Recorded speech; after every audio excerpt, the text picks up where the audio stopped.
it's essentially the gold standard for treating vasomotor symptoms. Up to 80 to 90% resolution within weeks of starting treatment. It doesn't take a lot of estrogen to eradicate these symptoms.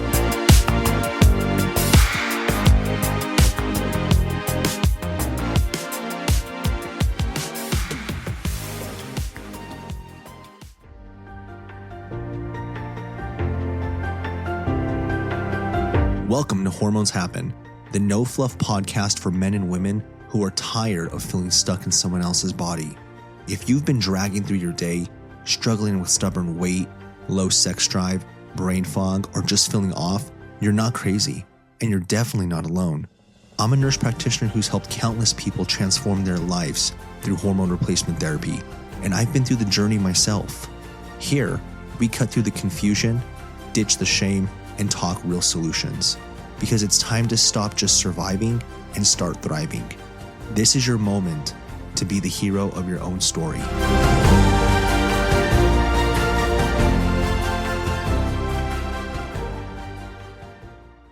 Welcome back, guys, to another episode of Hormones Happen. Today, I'm going to be talking about the 5 most common symptoms in menopause. Now, guys, I get it. This isn't for you, but that's fine. Listen, your wife, your spouse, your girlfriend, this may be relevant information for you. Now, next time, I might talk about the 5 least common symptoms. But for today, let's talk about the most common symptoms. Let's talk about what causes it. And most importantly, guys, let's talk about what we can do to fix it. Starting off in number 1, we have hot flashes and night sweats. All right, guys, we call these vasomotor symptoms. And there's a couple reasons as to why we get these. Predominantly, the 3 main reasons are what we call hypothalamic instability, neurotransmitter shifts, and increased sympathetic tone. So with our hypothalamus, estrogen normally stabilizes the hypothalamus, which is a temperature regulation area of the body. And when estrogen levels narrow, this thermoneutral zone, as it's known, is affected, which makes small temperature shifts feel extreme. Now, regarding the neurotransmitter shifts, estrogen influences several neurotransmitters in the brain, including serotonin, dopamine, norepinephrine, and these are critical in temperature regulation. So when we lose that estrogen, we're essentially losing the effectiveness of these neurotransmitters, causing a heightening of our thermal regulatory responses. And lastly, with our sympathetic tone, the fluctuations in the estrogen increase our sympathetic nervous system. And lastly, with our sympathetic tone, fluctuations in our estrogen levels increase our sympathetic nervous system, which intensifies vasodilation, where the blood vessels get bigger. And this causes a sweat response. Now, these vasomotor symptoms affect roughly 75% of menopausal women, according to the study of women's health across the nation. And vasomotor symptoms can last, guys, up to 7 years in some women. So this is pretty significant. Now, the second most common symptom are sleep disturbances. Now, once again, several different underlying mechanisms. Progesterone's sedative role, estrogen's role in circadian rhythm, and the interaction with vasomotor symptoms. Progesterone is a GABA receptor modulator, which means that it upregulates GABA receptors in the brain to exert a calming, sleep-promoting effect. And when it's decreased, this can significantly increase your risks of insomnia and anxiety. Now, estrogen's role in the circadian rhythm is critical. Estrogen enhances what's called REM sleep, or rapid eye movement sleep, and it affects the expression of what are called circadian genes.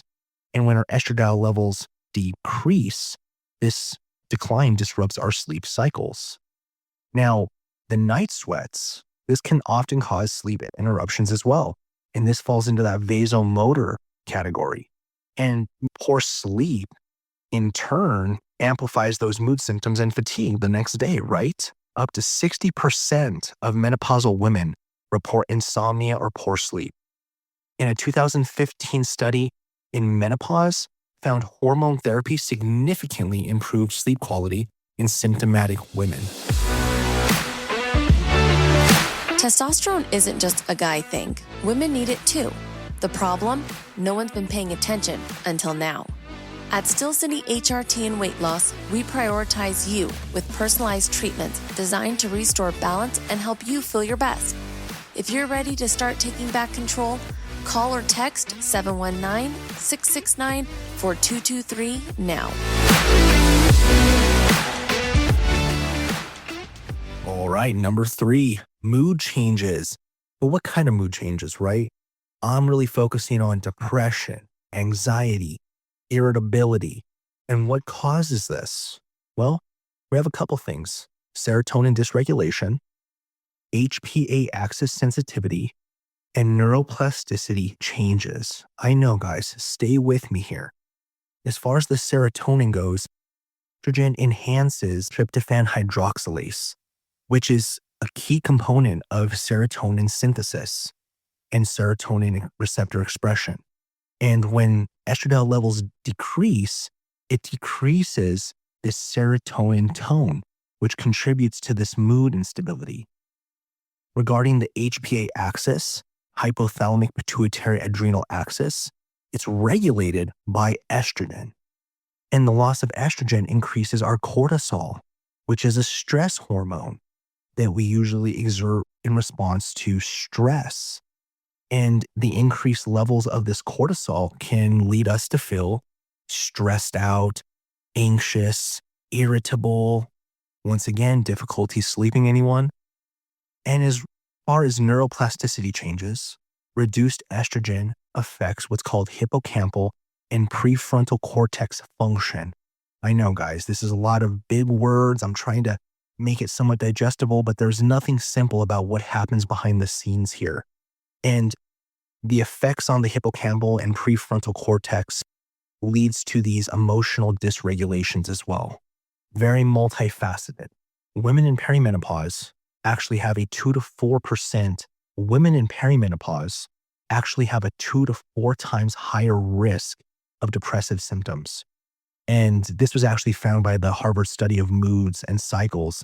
And they actually found a clear link between hormone fluctuation and mood disorders.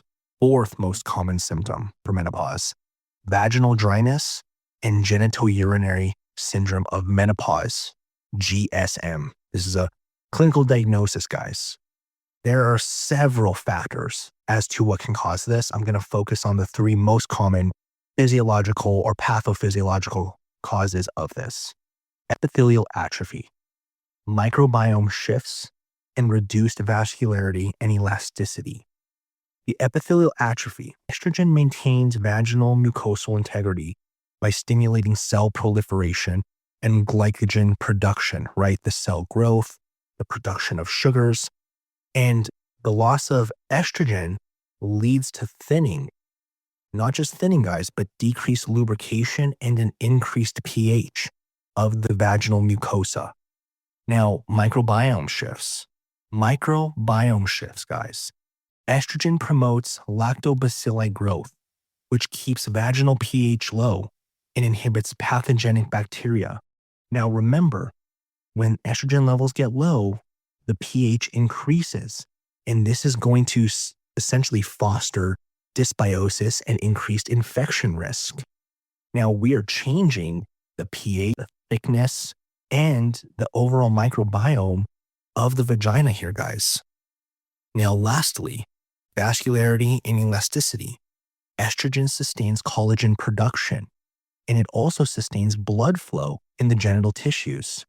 When we have a decrease in our estrogen, we're seeing increased friability, which is just where the tissue can easily shear away, discomfort, and urinary symptoms. That's why you're experiencing a lot of, or some women experience frequent UTIs or even painful intercourse, which is a serious complication in relationships. And I hear it all the time. Now, believe it or not, up to 50% of postmenopausal women experience GSM. And unlike vasomotor symptoms, these symptoms often worsen without treatment. Typically, local estrogen therapy is very effective when applied to the vaginal mucosa for most women.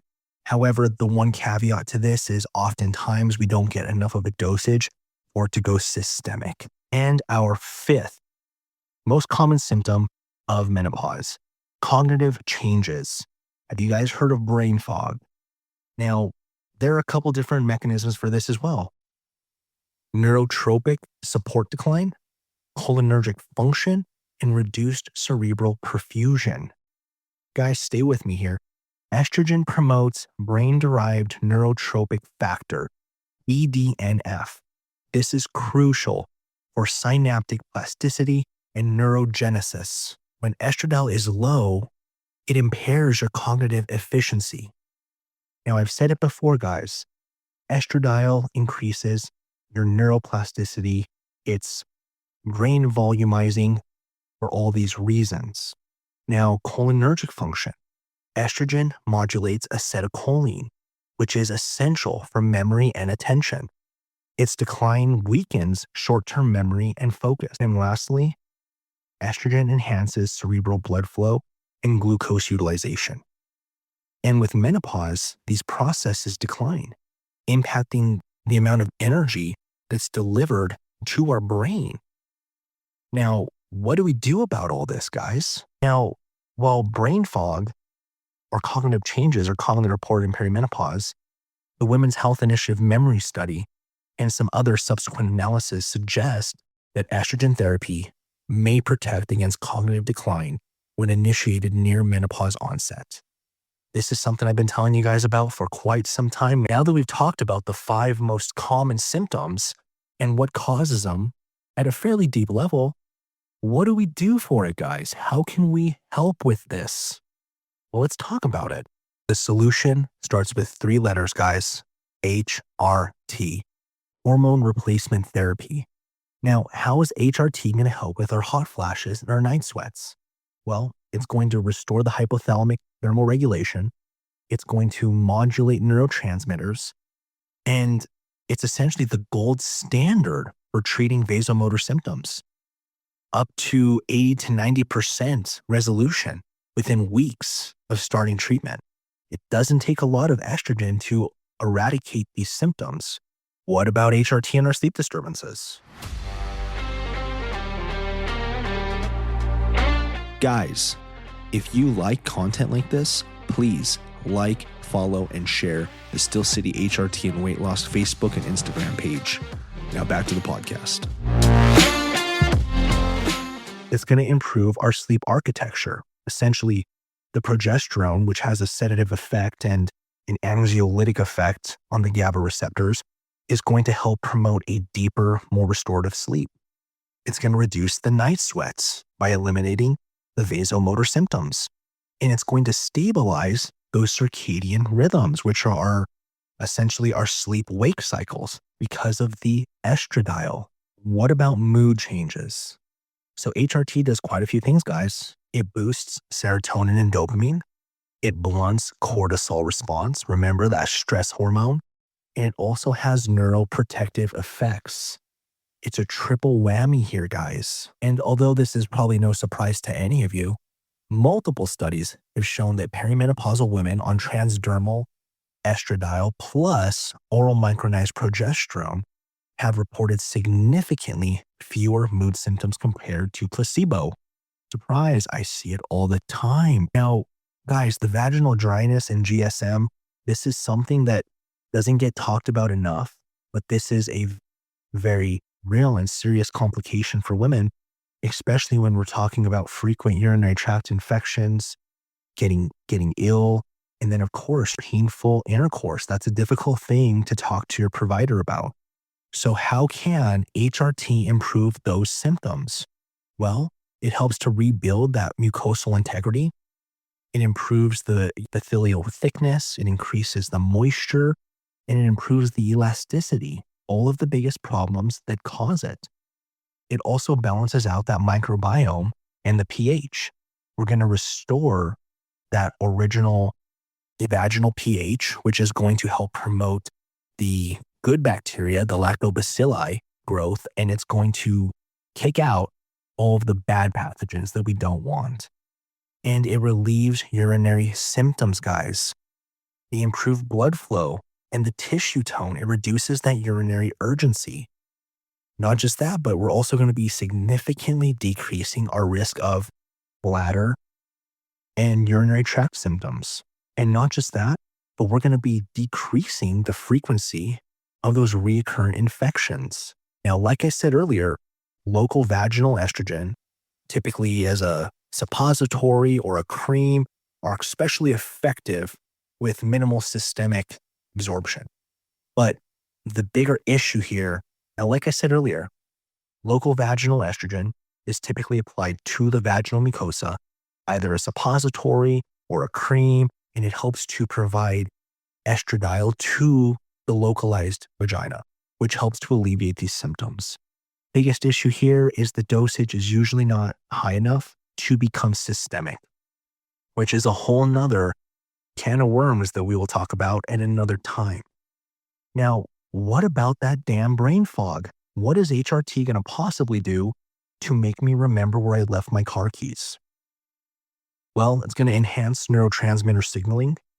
It's going to increase cerebral perfusion.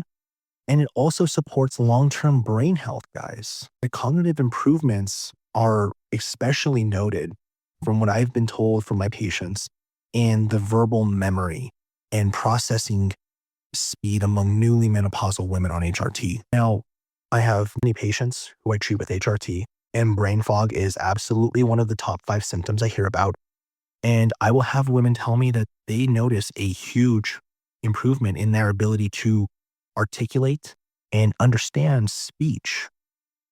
I'm sure there's other caveats to this, but this is just one of the things that I hear on a daily basis. All right, guys, let's get to a couple questions here before we hit our time cap.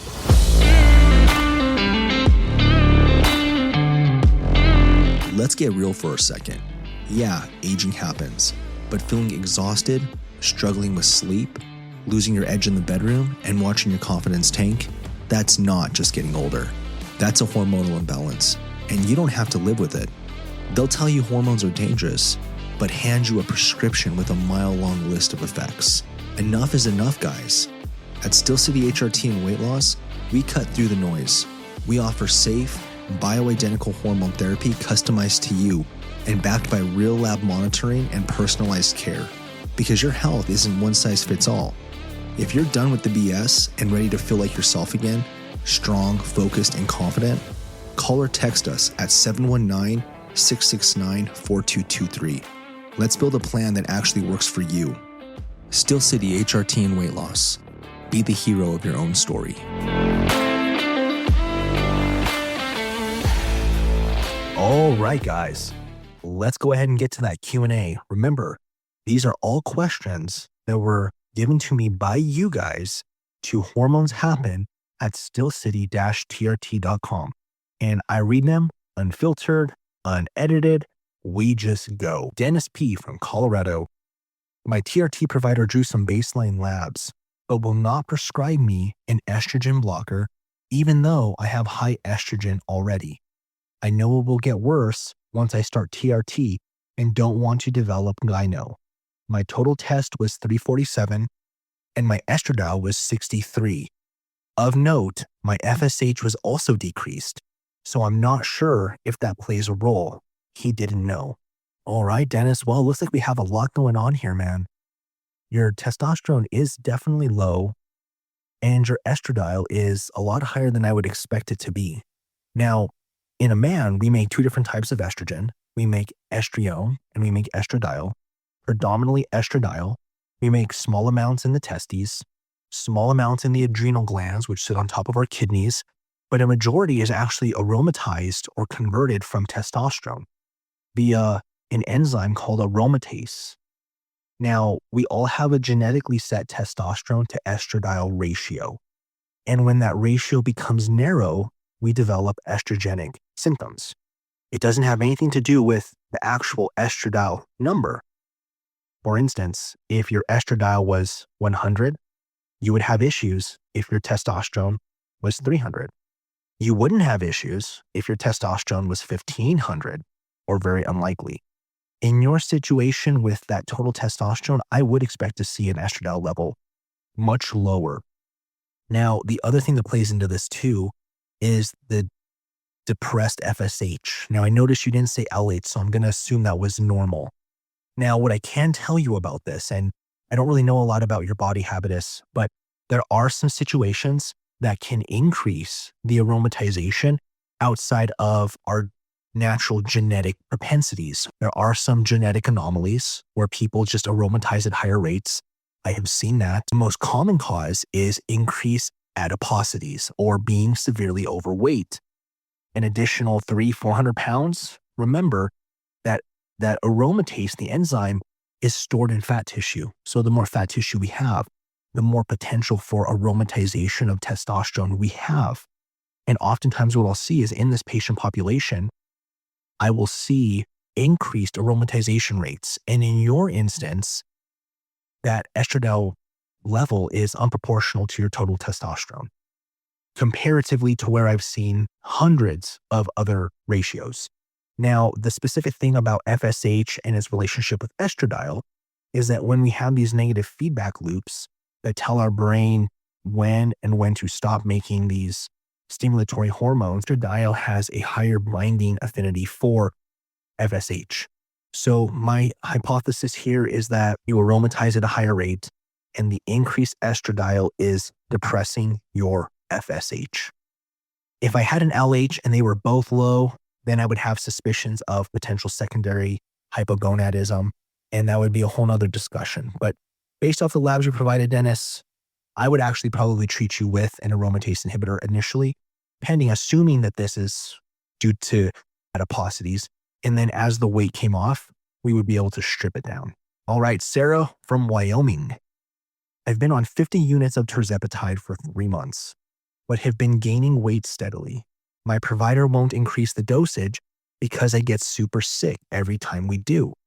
But what is the point of paying for this if I'm not losing weight? I'm super frustrated and discouraged. That's understandable, Sarah. It's a tricky game. Everyone metabolizes these medications differently. Everyone has different effects to the medication. Now, 50 units, it's a volume. It doesn't really tell me what your dosage is. So I don't even really know where we're at in the whole cascade of the tirzepatide dosing. Goes anywhere from 2.5 milligrams to 15 milligrams. Now, what I can tell you is if you're taking it once a week, that could be part of the problem. I would maybe recommend splitting it up, something like 25 units twice a week. I have great effect with my patients with doing this. I call it microdosing, but I've been very abundantly reminded it is split dosing. Doesn't matter, guys, tomato. But the reality is most of my patients, I'd say 90% of them all do this split or microdosing. Smaller doses twice a week, maintain steadier levels. I'm not seeing those adverse effects. And we're able to stay at lower doses, which saves you money. That's always an option. Once again, I don't really know if you're doing it 50 once a week or twice a week, but I hope that that information helps you, Sarah. Last question here, guys. Mike from Maine. Hey, bro, is it possible to take TRT without the testes shrinking? In my line of work, this is something that I can't afford to mess with, but seriously fucking needing some tea. All right, Mike. Well, like I said, guys, these are unedited. Mike, I don't know what your line of work is, but we can circumnavigate some of these issues. So with testosterone, guys, when you're taking it exogenously, your brain doesn't know that you're poking yourself with the needle, taking a pill, or applying cream. Your brain thinks it's making too much. So what does it do? It stops making LH and FSH, stimulatory hormones. This stops natural production of testosterone. Now, what is it decreases your intratesticular testosterone, which then has your testicles shrink. Now, what are some things we can do to avoid this? Well, creams. Believe it or not, creams actually do not have anywhere near the amount of testicular atrophy that injections do. And I've been on creams myself, and I can attest to full testicular fullness while on creams. Now, some other adjuncts you can take into injectable testosterone if injection is the only way you're going to go. HCG, human chorionic gonadotropin. It's a hormone that's made by the placenta. In men, in us, it acts as luteinizing hormone, which then stimulates the Leydig cells in the testes to make testosterone, and we get preservation of the testes. To a lesser degree, clomiphene, which is a selective estrogen receptor modulator, tricks the brain into thinking your estrogen levels are low. How does it correct this issue? It makes more testosterone to be aromatized into estradiol.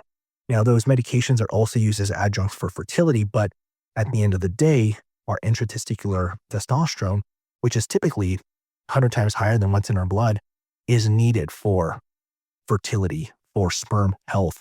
And that's why when we have decreased intratesticular testosterone, our fertility is decreased. So, Mike, you've got plenty of options here, man. We definitely don't want to mess with your line of business there.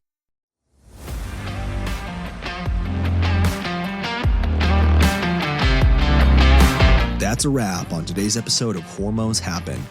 I hope you're walking away with some clarity and confidence. If this resonated with you, let's keep the conversation going. Connect with us on Facebook, Instagram, or over on the blog. And if you haven't yet subscribed yet, go ahead. It's the easiest way to keep growing and learning. As always, we believe in your power to heal, thrive, and lead. Be the hero of your own story.